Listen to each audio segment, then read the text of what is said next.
Welcome back once again to Viper Bites Sunday Night Football Preview. And we've got a game that has playoff implications written right all over it here with the Dallas Cowboys and the Minnesota Vikings. But before we get into it, let's do a little bit of housekeeping here. If you're watching on YouTube on the Vipers Network, make sure to subscribe. Make sure to hit like. And if you're listening to any of this on a podcast platform, Apple, Spotify, Anchor, make sure to rate and review. Now, you'll see below at Matt Donnelly FF. That's my Twitter handle. You got questions, I got answers. Send me those questions. Slide into those DMs if you don't want your league mates to find out where you're getting your information from. And I'll be more than happy to help you achieve that fantasy football glory each and every week. Now, let's get into this game because there's some questions heading into it that need answers. And that first question is the Dallas Cowboys quarterback situation. Will Dak be able to play? Is he going to sit? If it's up to Dak, he's got that competitive edge in him. He wants to be out there. The Dallas Cowboys, on the other hand, they may pull that string, pull rank here to speak of, and not allow him to play because they do have a commanding lead in that NFC East division right now. And they may be looking long-term here, maybe looking at what they can do. They want to make a big push for the playoffs. They need Dak to be 100% healthy without aggravating that calf strain in which he suffered at the end of week 6 there in overtime against the New England Patriots. That calf strain has limited him in practice. He reported a little bit of soreness after Friday's go. So that's something to keep an eye on and monitor it all week because if he can't go, the Cowboys may turn this offense over to Cooper Rush or Will Grier. But more on that in a second. Let's talk as though Dak is going to play because that gets me excited. Now, outside of week 2's contest against the Chargers, Dak Prescott has 20 or more points in each and every game this season. If you want to throw that Chargers game in there, just so you know, for whatever reason, he only had 8.5 fantasy points that week. Now, when we look at Dak, he sits 12th in both fantasy points right now with 133.52 and on average at 22.25 this season. In week 6, Prescott was the quarterback 3 when he managed to throw for 445 yards and 3 touchdowns in that overtime classic against the Patriots. I use the term classic because I had CeeDee Lamb on my team. More on him later. Now, if you look at that, he is averaging over 310 passing yards per game and overing more than 3 touchdowns in the last few games here. Now, without Prescott, America's team has to turn to the aforementioned Cooper Rush, who, to his credit, has a single 2-yard completion under his belt in 4 years in the NFL. And he's going to probably be backed up by Will Grier, who has 2 starts under his belt, completing 28 of 52 passes back in 2019 for the Carolina Panthers, in which he got 228 yards out of that and 4 interceptions. 4 interceptions, not touchdowns, interceptions.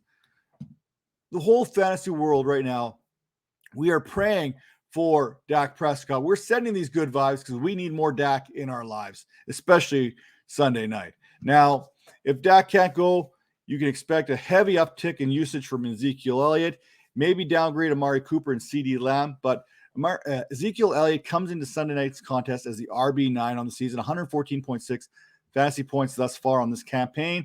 But back in week 6, the last time the Cowboys did play, the Patriots defense did kind of contain the explosive back. Well, at least in the run game where he had 69 rushing yards. He did have 7 receptions to help him get over that 11-point threshold for fantasy purposes here. In his previous 3 games prior to the Patriots game, Elliott was averaging 22.3 fantasy points per game and had produced 95 or more scrimmage yards. Or he has now produced 95 or more scrimmage yards in each of the last 5 games. Now, over to Amari Cooper. Cooper currently sits at the wide receiver 26 in PPR scoring with 91.3 fantasy points and is averaging 15.3 per game.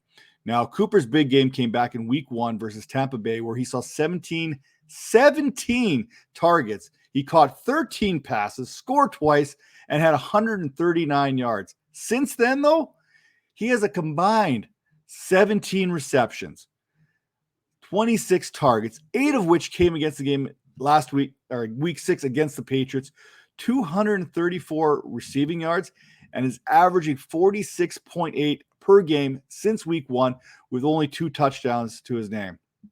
Now, the Vikings, they are 19th in the league in receiving yards given up. They've yielded 1,000 yards to receivers while watching them haul in 74 of 125 targets in 6 games. That works out to about 166.7 yards per game. And yet they are allowing the 16th fewest fantasy points to the position with 36.5. Good news for Cooper and Lamb. Patrick Peterson, he's on the IR, so he won't be a factor in this one. Now, talking about CeeDee Lamb, he also got off to a good start against Tampa Bay, but he too cooled off the following few games. The 3 games to follow week 1 through weeks 2 through 4, he failed to reach double-digit points in any of those games. He did use the Giants game in week 5 as a get-right game of sorts, putting up 14.8 fantasy points along with 84 yards and a touchdown before going off in a huge way against the Patriots in week 6 for 149 yards, 2 touchdowns, including some beautiful free points in overtime. We all love those free points. I love garbage points. I love free points. Send me to overtime. Let me get those free points as long as they benefit me.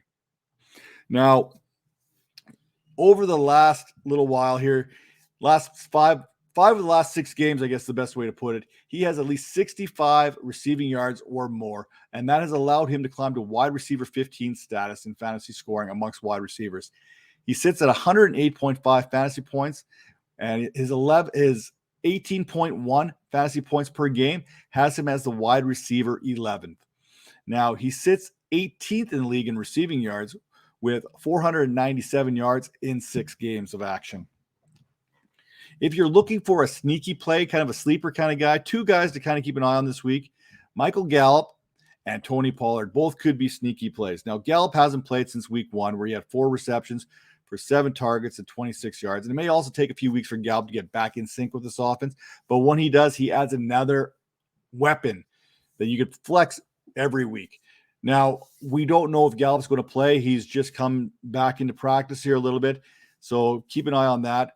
I probably wouldn't start him, much like Jerry Jeudy. You want to start him, but I'd hold off. I'd wait and see how he performs this week. Now, when Pollard has played, he's sitting at the RB26 with 69.1 fantasy points to date, averaging 11.5 per contest. Obviously, when I say when he plays, he's been effective. However, Elliott has been getting a lion's share of the carries, a lion's share of the touches, the lion's share of the snaps right now. And Pollard has only managed double-digit fantasy production twice this season and only once in the last 4 games. At tight end, every year a tight end rises from the ashes like a phoenix. This year, it's Dalton Schultz and Dawson Knox. Both have been surprise tight ends so far. Schultz is 4th amongst tight end fantasy points per game with 14.2, trailing only the likes of Rob Gronkowski, Travis Kelce, and Mark Andrews in that category, and sits 5th in total points with 84.9. Minnesota is one of the better teams at containing the tight ends, have yet to give up a touchdown to that position, but you can still use tight ends against them because they have allowed 22 receptions and 316 yards in 6 games. Now, we talk about those Minnesota Vikings. The first thing we have to get out there right off the get-go is Kirk Cousins. I refuse to fall for this trick again. It's like a wolf in sheep's clothing when it comes to fantasy. The matchup is great. The Cowboys are allowing the 4th most fantasy points per game to opposing quarterbacks, surrendering on average 22.3 points per game. They are also allowing the 3rd most passing yards per game, and this is over 300 each and every time they go out there. You expect the game script to allow Kirk Cousins and the Vikings to throw a lot to be able to keep up on the scoreboard, especially if Dak is in the lineup. But here's the kicker. It's a prime time game, and he's still Kirk Cousins. Now, I do have trust issues, especially when it comes to fantasy football. There's 2 things I know for certain. You don't start Andy Dalton in a primetime game, and you don't start Kirk Cousins in a primetime game, or you're going to end up drinking a Big Mac smoothie. Sorry, that's getting a little personal there, but listen, if it wasn't a primetime game, which is scary enough on Halloween, we'd be talking a little bit different about Kirk Cousins.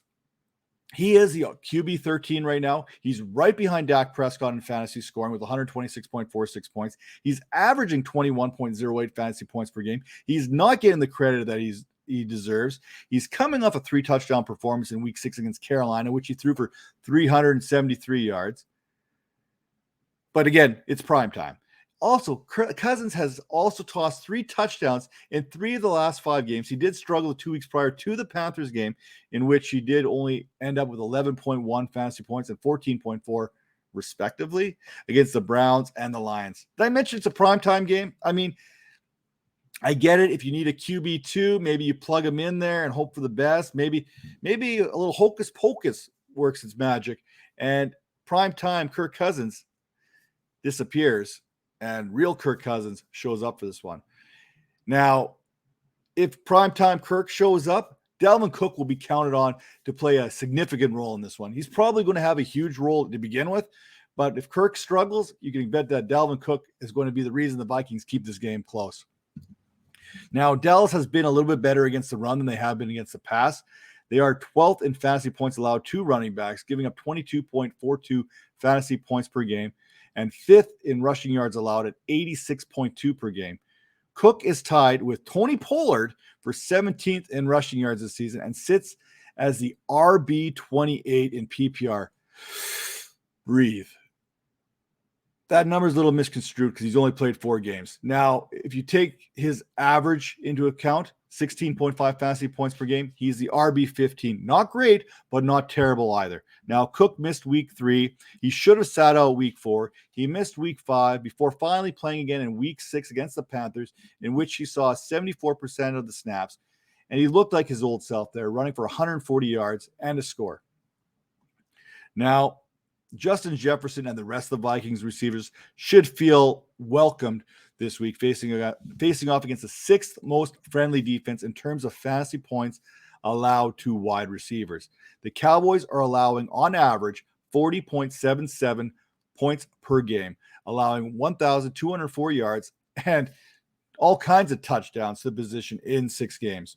Jefferson comes into this one 9th in the league in receiving yards, 11th in receptions, but only has 3 touchdowns to show for it. It's a lack of touchdowns that has him just outside of that wide receiver 1 status and has him sitting at wide receiver 14 through 6 weeks with 111.6 fantasy points, but his 18.6 fantasy points per game sits 9th. Now, Jefferson has seen at least 5 targets and 65 yards in every game this season and has 80 or more receiving yards in 4 straight games. And if you're like me and you love that one-on-one battle and you love good matchups, you like that Frazier, Ali, whoever you want to talk about as 2 heavyweights going at it, get your popcorn ready for Justin Jefferson and Trevon Diggs this week. It's going to be a classic. Now, I could spit out everything I just said about the Dallas Cowboys being friendly to wide receivers.